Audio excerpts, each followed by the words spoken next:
Hey, it's Tim, Pickup Truck Plus SUV Talk. And on last night's live stream, Jill and I had a spirited conversation about an article I wrote this week on pickuptrucktalk.com about the reasons why mass adoption of electric trucks, well, may take a little bit more time than people think. And so I put out my reasons. We discussed it on the back half or behind the scenes, lots of arguments. I thought I'd bring those video to you guys and get you guys' viewpoint on that in case you missed the article. So we're going to play the video from the Livestream expert. Remember, it's Thursday nights, 6 p.m. Central or 6 p.m. Mountain, 7 p.m. Central. And then the end of this video, I'm going to answer a couple questions come up about battery degradation, about battery replacement costs, and about maintenance. So let's go and get the video right now. And then the main story we have, what's stopping electric trucks from mainstream adoption. Now, I will point out that's a story that Jill asked me to write. And so I wrote it. And then that was our week discussing the finer points of the story. Yes, no, I feel like all day yesterday we argued a lot. I should screen grab our chat at some point and put it into my story. But you were also on. So in my other life, I'm going to do a little plug for my other thing. In my other life, I talk about car stuff, and I'm on a podcast called Car Stuff. And it's the Consumer Guide Automotive Car Stuff podcast. And we actually had Tim on as a guest today. So you want to make sure that you download that and listen to it because he's talking about this article, which I think I'm very glad you wrote it. I'm very glad we argued about it. Now, why is it that you think that pickup trucks are not, going to be electric pickup trucks aren't going to be adopted mainstream? Yeah, let's do the reasons real fast.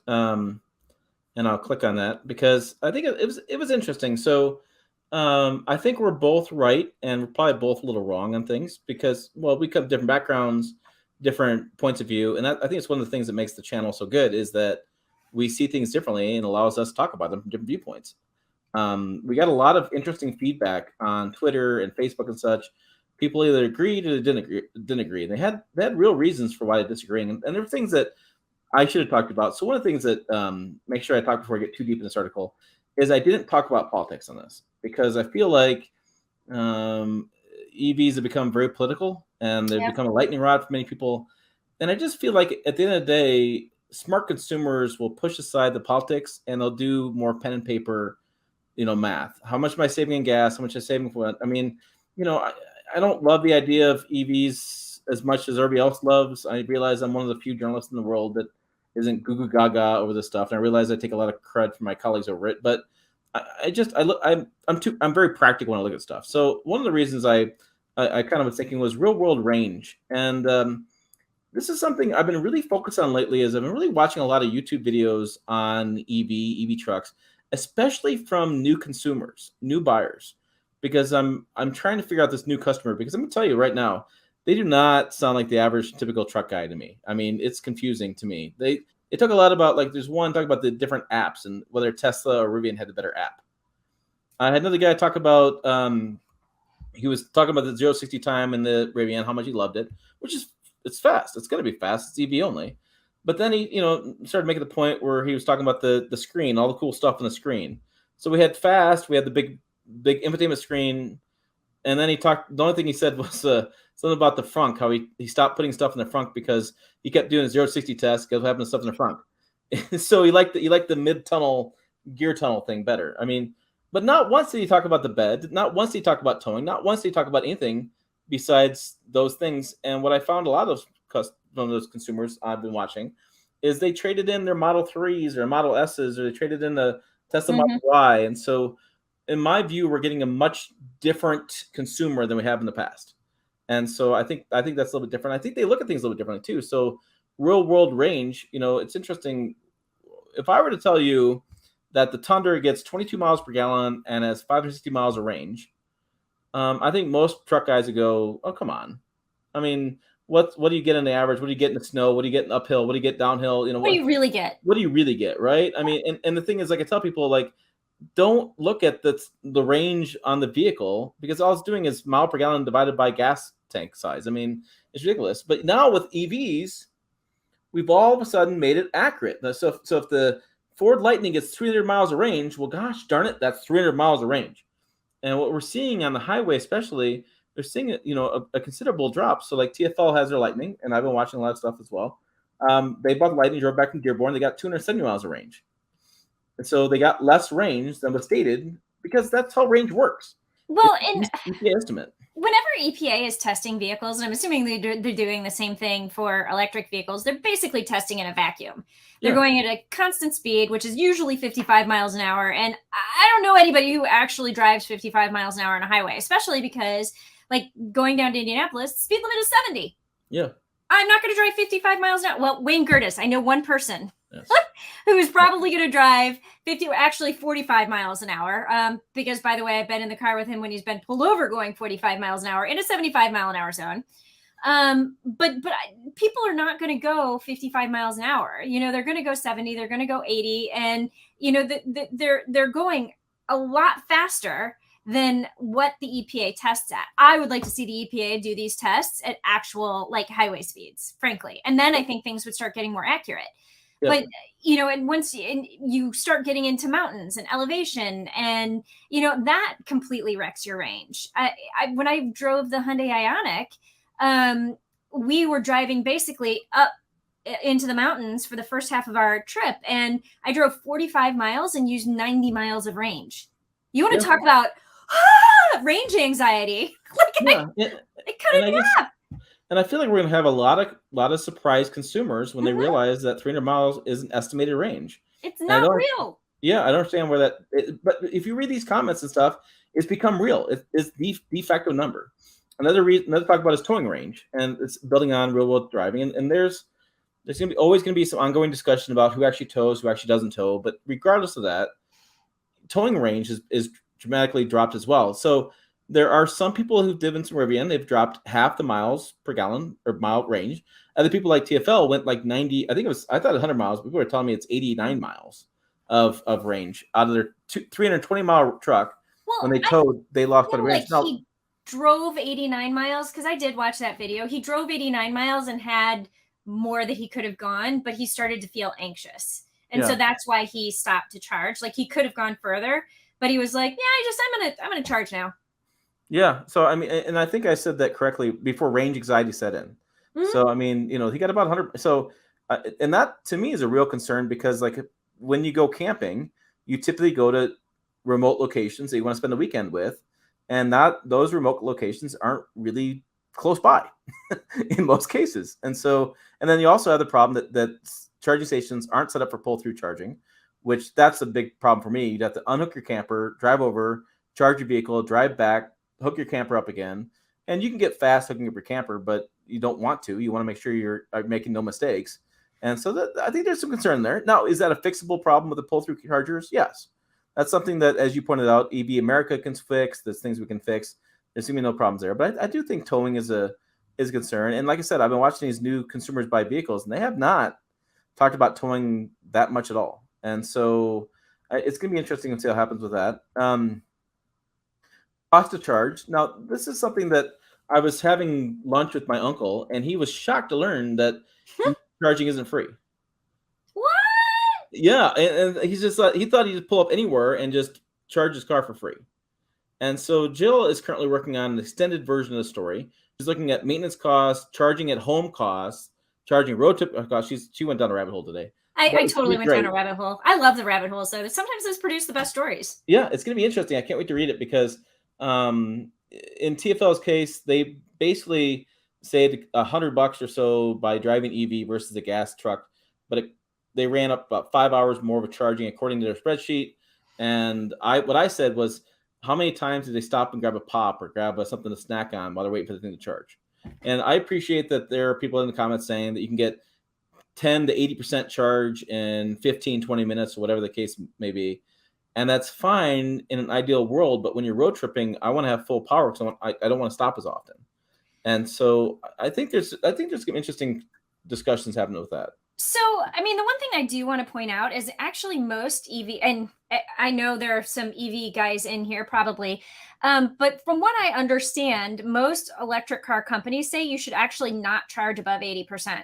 Like when you're doing a road trip, that actually, it will basically double the time that you have to charge. So you can get to 80% in 15 minutes, but then it'll take another 30 for you to get to 100.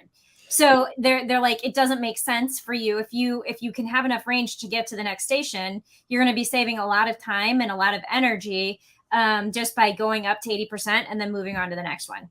But, I mean, and you're looking at it like, well, but I'm sitting here for an hour. Yeah, but you're sitting here like total. Okay, you're sitting here for an hour, but if you did one to 80% and the next one to 80%, you'd only be spending a half an hour. So you actually would get more time by charging to 80% rather than going all the way to 100%. And I think you're right on that. And I think the same thing we've learned with cell phones and things, but it's going to have to be a changed consumer viewpoint on that, in that trying to get the consumers to be well aware of that change.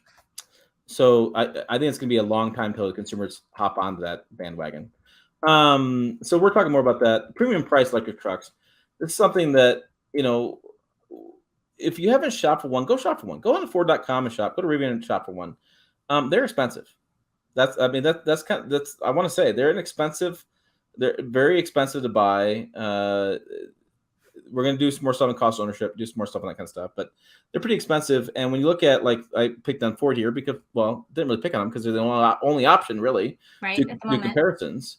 Yeah, I mean, I was able to buy what I consider a very comparable truck, although I did opt for the 2.7 liter engine versus the 3.3, and I found price difference to be about $20,000, and that's quite a bit of chunk of change when you look at what we're spending on gas. And some people spend more on gas than other people do. I mean, the average was, I went to CNBC or something, and they said we're spending $5,000 a year on gas, but it was only $2,800 last year, $3,800 recently as March, and gas is currently going down. I think I just saw a report every day they expected it to drop a couple cents here and there because crude oil prices drop quite a bit because there's a lot of fears of recession. So it fluctuates.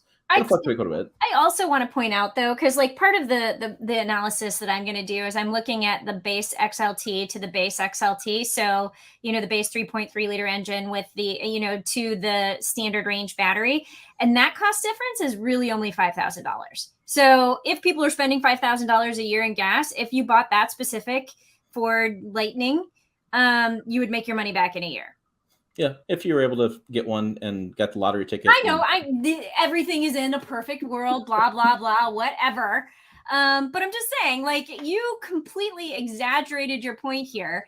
And so I just want to do a real cost analysis and I'm going to look at both trucks. I'm going to look at the 2.7 liter as well as the 3.3 liter, in addition to the standard range versus extended range of the XLT. And I'm going to compare them both. But I just think you over exaggerated your point here, and it's not really a $20,000 difference. Okay, so moving along, the tech is cool, which is something that, and that's all we have to say about that. Moving on. I'm going to wait till your article comes out because I think we'll both be surprised at different things. I think we'll both have takeaways from that argument. This is a straight quote from Jill, but the tech is cool, Tim, because as she said in one of the videos. So, and I've seen this a lot in videos. I've seen this a lot, and people talking about the new Lightning. They're like, "Hey, I got power on board plug-in. I got zone lighting. I got the big screen. This kind of stuff." And they're talking about these features they have in this truck and how cool it is. And I'm like, "Well, those features existed before." So that's one of the things I'm surprised with is that the Lightning doesn't have a lot that's different than the Ford F-50 in the power boost. There are power on board plugins. There's zone lighting. There's a big screen. Now, Lightning's got a bigger screen. Bigger screen. Bigger screen. I mean, that's why I'm amazed with the stuff that there's a lot about tech, and the front is cool, not cool, depending how you look at it. I think it could be cool for certain. Oh yeah, because he wouldn't put his golf clubs in there because he wants to take them out of his truck every day. Exactly. So, I think there's a lot to be said as far as that kind of stuff. And okay, so there you go. There was a conversation. And again, the article is on pickuptrucktalk.com. I'll put a link down below. I'll pin it to the top of the comments. But I wanted to get to something else as well. And that was the battery degradation, battery cost, and maintenance. So let's go ahead and I'm going to share my screen here for a second. And I want to go to this story it's on InsideEVs.com. But basically, it's from my friend Kyle Connor, who has Autospec Reviews. It's a website. And it's got a YouTube channel. Well, maybe only be a website these days. Anyways, he was an early buyer of Tesla, has worked at Tesla, and he has a 2019 Model 3 that's got 100,000 miles on it. And he thought he'd do a battery degradation test, which I think was really interesting. So as we go down through this article, we're going to see some things. A couple things I want to point out is that he has been using 50% of his Model 3's lifetime charging done at DC fast charger and Tesla supercharger. Now that's a worst case scenario because most thought processes fast charging is known to contribute to battery degradation. So he's using fast chargers all the time to speed up his charging.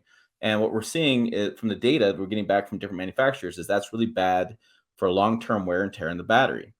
So he's had, as he points out, a worst case scenario for EV ownership. He thought it'd be interesting to do a test. Then he basically drove as far as he could, turned around, drove back as far as he could. So he drove from Colorado through Wyoming and into Nebraska. He's a little bit north of Boulder is where his offices are at. There was a tailwind on the way out, Kyle says, and there was a headwind on the way I returned. So they kind of counteract each other. In the end, the car proved capable of traveling 225 miles at a constant 70 miles per hour, followed by an additional 20 miles of urban miles. If he wasn't driving at high speed, that's what he figures he had range for urban miles, until the battery's capacity and its buffer were essentially spent.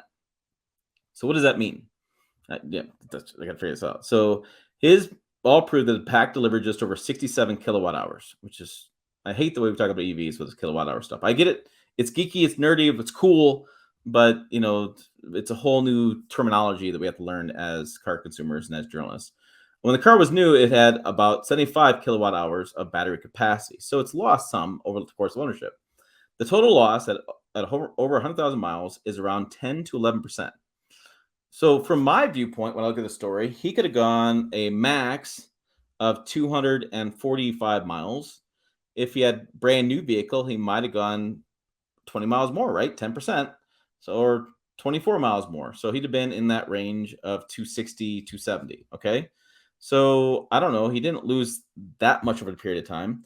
I could see the argument from EV guys going that, well, gasoline engines do lose range over time as well, especially if you don't do the tune-ups, you don't place air filter, that kind of stuff.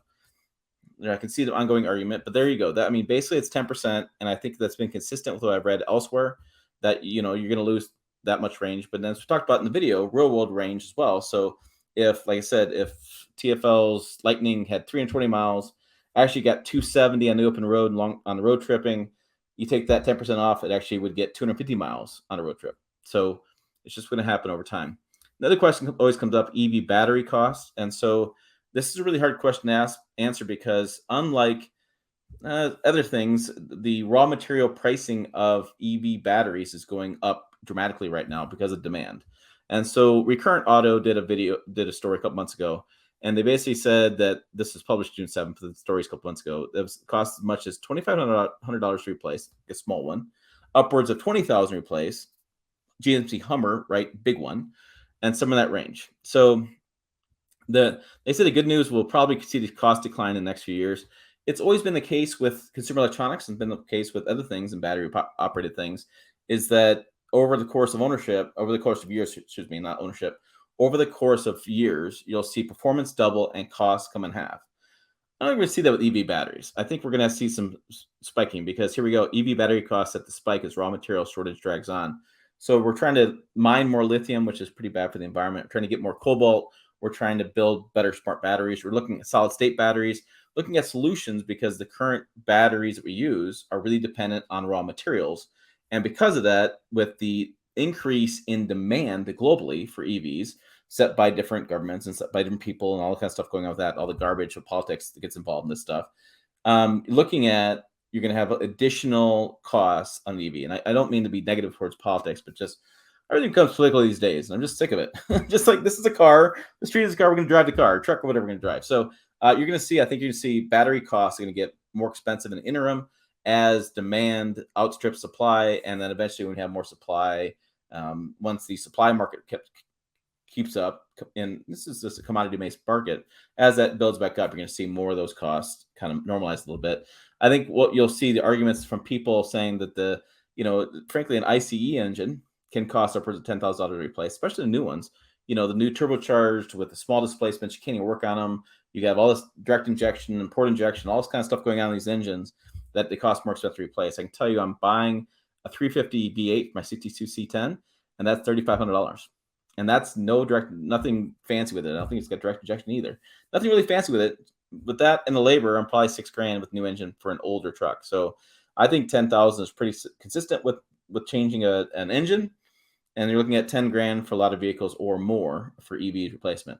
The last thing I want to talk about is maintenance, and this is something that Jill's actually working on, and I'm going to kind of leave it off here because she's doing an in-depth article comparing the maintenance costs of an F-150 versus an F-150 Lightning, and going through the numbers. And so we're trying to figure out like what all the different maintenance costs are and do some comparisons there. What I've seen on different outlets is it's basically $1,000 a year. Is about the difference between an EV and a gas engine vehicle. Similar vehicles. People think that this is EVs have less moving parts, simpler to maintain. There's less stuff to break. That's true, but an ICE engine these days has gotten even that much more reliable, and there's usually less stuff to break.